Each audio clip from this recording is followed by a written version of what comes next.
বারবার একই কাজের ভিডিও আমারও করতে ভাল লাগে না, আর আমি জানি যে তোমাদেরও দেখতে ভাল লাগে না।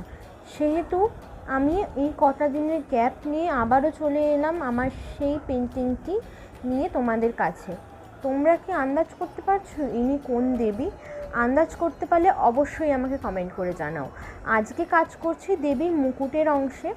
আমি দেবীর মুকুটে গোল্ডেন কালারের রং দেব, কিন্তু তার আগে আমি চাইছিলাম একটা বেস লেয়ার অফ ব্রাউন ওখানে দিতে। সেই জন্য আমি দু রকম ব্রাউন ইউজ করেছি, একটা একটু ডার্কার রেডিশ ব্রাউন আর একটা একটু নিউট্রাল মোর লাইটার ব্রাউন। কিন্তু আমি এখানে সেটা বুঝে বুঝে অ্যাপ্লাই করছি যে কোথায় অ্যাপ্লাই করতে হবে। এবার আমি অ্যাপ্লাই করছি কালার দেবীর চুলের পোর্শনটাই শুধু আজকে কালার করব, আর সেরকম কিছু করব না। আর এখানে দেবীর গদাটা আমি কালার করে নিচ্ছি, সেরকম ডিটেলিংয়ের দিকে আমি এখন যাচ্ছি না। ডিটেলিং অনেক পরে করব, সেই ডিটেলিংয়ের ভিডিও তোমাদের সঙ্গে শেয়ার করব। মূল ছবির কাজ ছেড়ে এখন চলো একটু ব্যাকগ্রাউন্ডের দিকটা আমরা করি, কারণ একটা ছবি শুধু যে সাবজেক্টের ওপর বেস করে বানানো হচ্ছে সেটা তো নয়, তার ব্যাকগ্রাউন্ডটা দিয়েও ফুটিয়ে তুলতে হয়।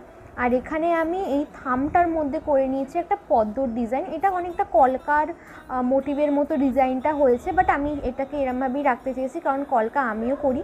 সেই ভিডিও আমি তোমাদের সাথে ইতিমধ্যে শেয়ার করেছি। তো আজকের জন্য শুধু এইটুকুই, দেখা হচ্ছে পরের ভিডিওতে। সবাই খুব ভালো থেকো, আঁকতে থেকো। টাটা, তোমাদের সঙ্গে আবার পরে দেখা হবে। বাই।